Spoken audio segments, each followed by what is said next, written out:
Sunday Igboho, Yoruba activist, na-ekwu okwu Oduduwa Republic n'ime Nigeria nye secession, break up.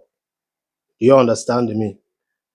Na-enye Nnamdi Kanu, an activist also, and a separatist, advice go embrace the dialogue with the Nigerian government.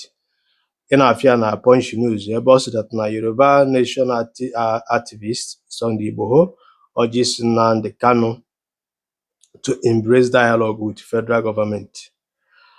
Mana ndị nji maka fe eme vidio ahụ maka ụmụnna anyị ga-apụta na comment section na-asị m na ọ bụrụ the same crime ka Sunday Igboho na Nnamdi Kanu committee.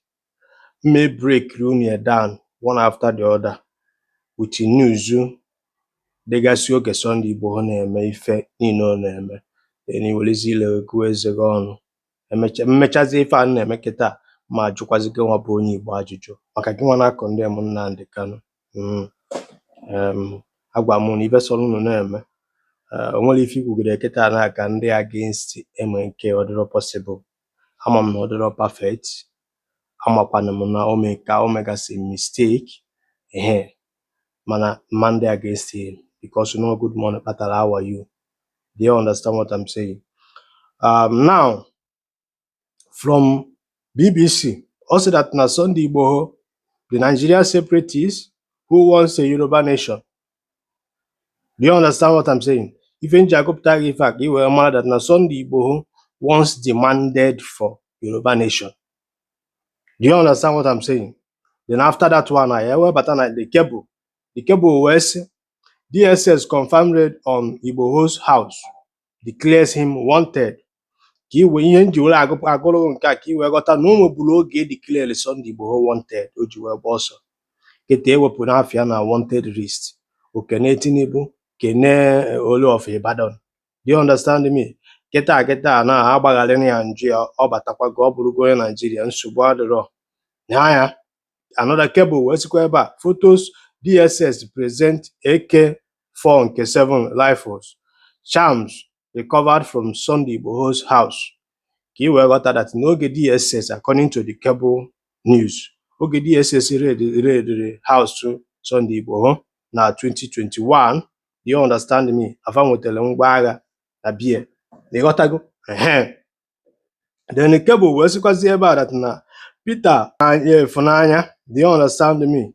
DSS spokesman at a media briefing said the security agency recovered the illegal arms, including 7 AK-47 rifle and thousands of gun ammunition during a raid on Igboho's residence. Daily Post will say that na DSS confirmed attack on Sunday Igboho's residence, says arms recovered. Even break really far in the down, you were what even say about that. Don't worry, I'm going to explain only eventually. Now, Punch will say that na Victoria AK-47 rifle, African bulletproof vest, other items DSA recovered from Igboho. Do you understand me? Now, Yoruba Nation agitator and the security forces crash in Oyo State.